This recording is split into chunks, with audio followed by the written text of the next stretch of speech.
So what I have in front of me is the new Lenovo Legion 5 Pro. Now, this isn't replacing the Legion 5 from last year. In fact, it slots right between the Legion 5 and the 7. I'm not exactly sure why it's called Pro because it's catered towards gamers and not professionals, even though that boundary is sort of starting to fade away these days. But anyways, I'm gonna let you guys judge on that. This laptop actually brings a lot of improvements to the table compared to last year's Legion 5 in terms of performance. So now it comes with AMD's new 5008 series processor and NVIDIA's RTX 30 series graphics. And of course, a few tweaks in terms of design that I really like. But most importantly, there's one aspect that I just love about this laptop. So let's take a deep dive on the Legion 5 Pro right after this. Put everything on display, you say? The Tower 100 Mini by Thermaltake grants you a three-way view of your components with that mini vending machine look that is surely unique for an ITX enclosure. You've got ATX power supply support, large CPU tower heatsinks, triple slot GPUs with no riser necessary, and all the ventilated panels are properly dust-proof. The motherboard I/O is facing up for easy access, and the two included fans ensure proper airflow out of the box. This Tower 100 Mini is for those who like to explore. Check it out below. All right, so let's start off with pricing and availability. It starts at $1,600, and for that, you get a Ryzen 7 5800H with 8 cores and 16 threads, 16 gigabytes of RAM, half a terabyte of storage, and an RTX 3060. Now, our sample comes with a 3070, but we're not exactly sure how much it's gonna cost. I'm guessing maybe $1,800, and availability is set here in North America to end of July. One thing to note is that the display across all Legion 5 Pro models are configured with 16:10 Quad HD Plus 165Hz IPS with G-Sync. I know that's a lot, but it's cool. Unfortunately, you can't configure this laptop with an RTX 3080. I think that GPU is reserved for the Legion 7. Let's start off with exterior impressions. And right off the bat, I know what some of you guys might be thinking. Why? Like, why? Get it? Why? Seriously, I think that was a bad joke. But honestly, this is a step back in my opinion. I really love the subtle Legion logo on the top right-hand corner of the Legion 5 last year. It was very minimal and it didn't look that aggressive. This, on the other hand, feels like they went back 2 years, took the design idea from the Legion Y545 and then slapped it onto the back of the Legion 5 Pro. Now, at this point, I think it all comes down to personal preference, and from our conversations with Legion, they did tell us that the 5 Pro is geared towards the gamer aesthetic with the Y logo at the front, whereas the 5 and the 7 take a more minimalistic and simple design approach. Build quality is slightly better on the 5 Pro compared to the Legion 5 last year. The front panel and the bottom panel are made out of aluminum, whereas the rest of the chassis is made out of plastic, but it's put together really well. You can sort of feel it when you pick this thing up. Honestly, this storm gray finish is such a refreshing look compared to the competition where we're mostly seeing black laptops. Now, I'm an advocate for anything that is gray, so this certainly matches my style. Another noticeable improvement is with the hinge design and its rigidity. It's very stiff and there's barely any wobble, which is awesome, but I am aware that some users in the past have reported the hinge failing. In fact, the Legion 5 and the Legion 7i that I had last year did exhibit some crack noise when I opened the lid. It just happens once in a while, which did bother me, but I didn't experience any of that with this sample. It looks like they've taken care of that issue with the Legion 5 Pro, and I hope that they do update that with the newer 7 and the newer 5 series. It's very smooth and I love it. From a portability standpoint, the 5 Pro isn't the slimmest chassis that I've come across. It weighs over 5 pounds and it's 1.1 inches thick. So this thing is a pretty heavy device to lug around. Not to mention the included power brick is just huge. It's a 300 watt power supply, so you'll certainly need to make some room in your bag to accommodate that with the laptop itself. The interior space is very similar to the Legion 5. You get a full-size keyboard along with a dedicated section for the arrow keys, which is awesome.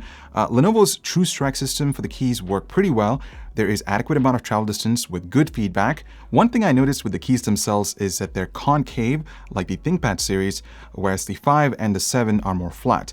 It's very subtle, but the difference it makes when typing is huge. I also prefer the black on gray aesthetic with the keys compared to the gray on gray that you find on the 7i. RGB lighting has made its way into the 5 Pro, but in my opinion, it's not as bright as the 7i, and I think this might be due to the lack of Corsair's IQ system.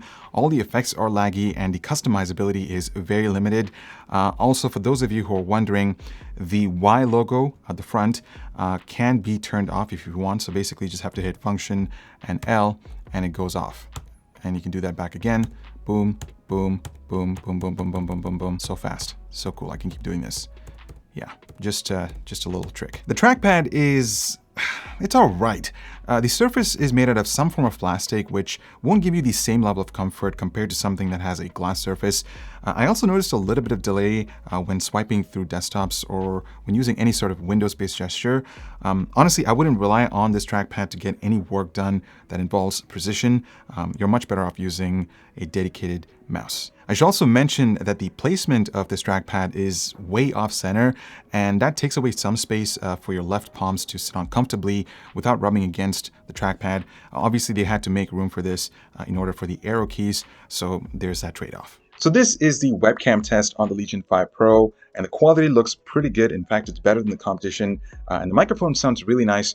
One interesting thing that Legion has done to this laptop is that they've integrated a webcam shutter switch, which is not a software thing, it's actually more of a hardware thing. So if I go into Device Manager and hit this switch, it takes off the camera permanently, which I think is really cool. The speakers are located at the bottom and they sound all right. There is a little bit of depth to the bass, but the trebles are practically, non-existent. They're not too crisp, or there's not a lot of clarity in the high ends. So it's your average speaker that you get from a gaming laptop, so nothing crazy here. The I/O layout on the 5 Pro is very similar to other Legion laptops. As you can see, the majority of them are located at the back for easier cable management. So you have power in, 3 USB Type-A ports, which are 3.2 Gen 1, HDMI, a USB Type-C 3.2 Gen 2 port with power delivery, and an RJ45 jack. Switching to the right-hand side, there is another USB Type-A port, and on the left, another Type-C 3.2 Gen 2, along with an audio jack. That's a lot of ports, but I'm not complaining, but there are a few things that you need to be aware of.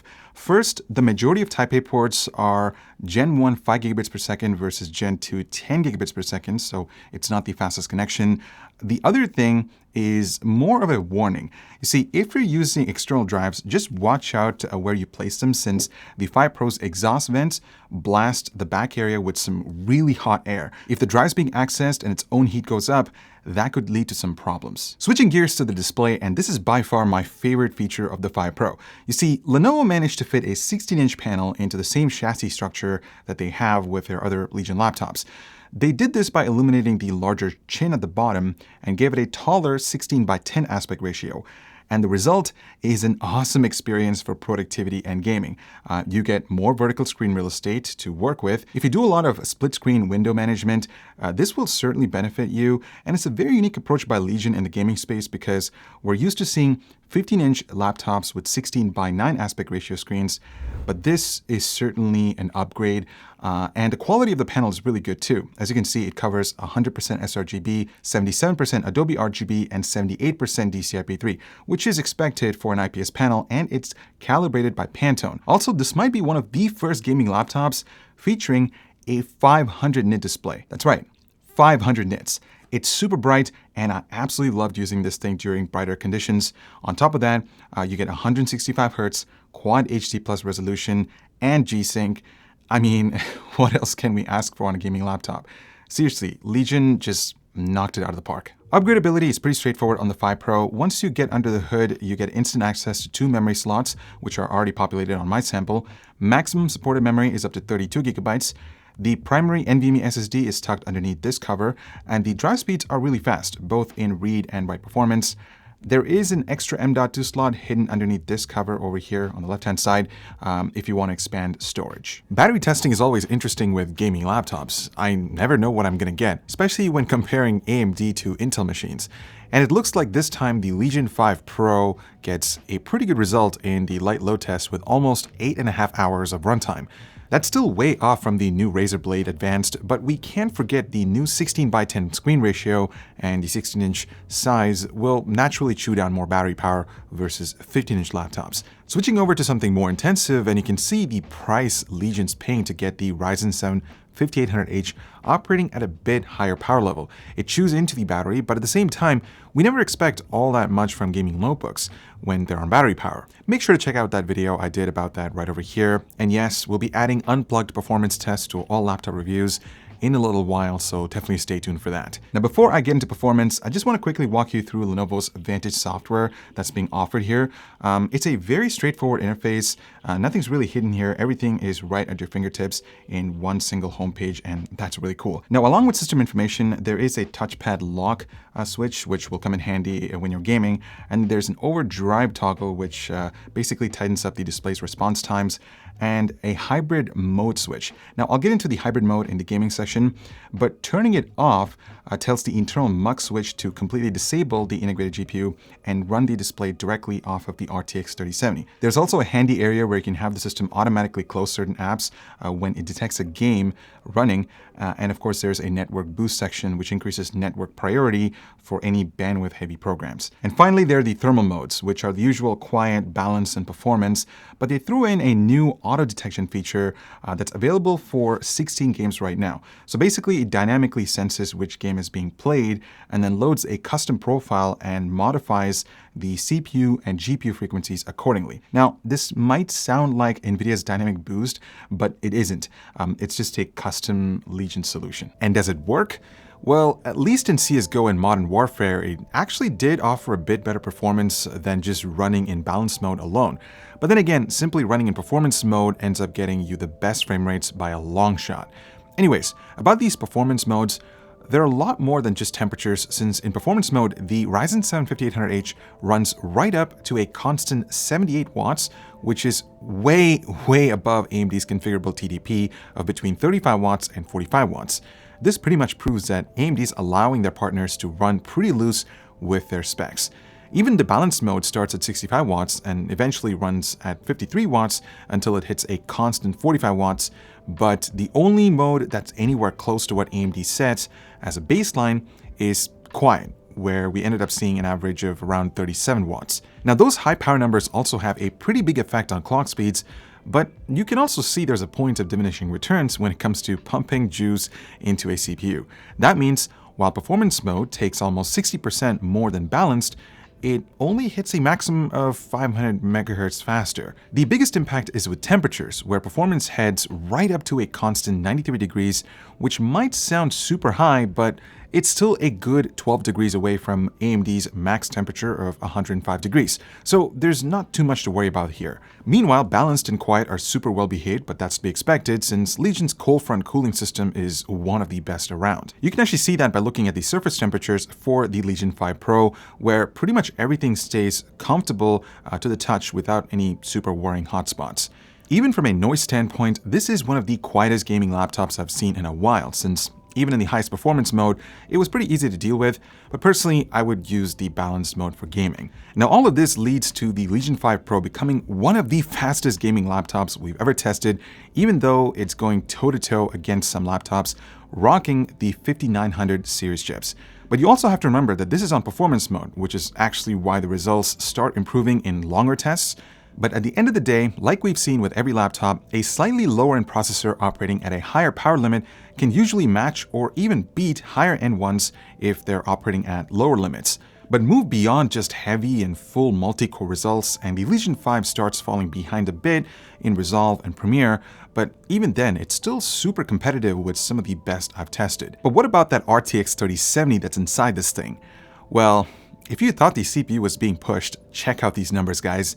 Even in quiet mode, it ends up hitting above 110 watts, while balanced mode brings it about 118, but then performance mode, and yeah, that's 140 watts you guys see there. But the resulting frequencies need a bit of an explainer. First of all, the difference between balanced and performance modes once again shows that pumping a chip full of power doesn't really lead to that much higher frequencies. Now, we're talking about just 125 megahertz, even though a full 25 more watts is being directed into the 3070. But what you didn't see here is quiet mode until now, because its behavior is super odd. Basically, what's happening is frequencies are being modulated to keep it within a lower power and temperature envelope. that'll lead to super erratic performance, and even though it looks faster than the other two modes, it actually isn't. As for temperatures, well, they're amazing right across the board, and the GPU doesn't come close to throttling, and that obviously leads to the fans kicking into higher gear in every single setting. The interesting thing about the gaming results is, well, even with an RTX 3070, the Legion 5 Pro can absolutely dominate in some games, while in others, it's still right near the top of the charts.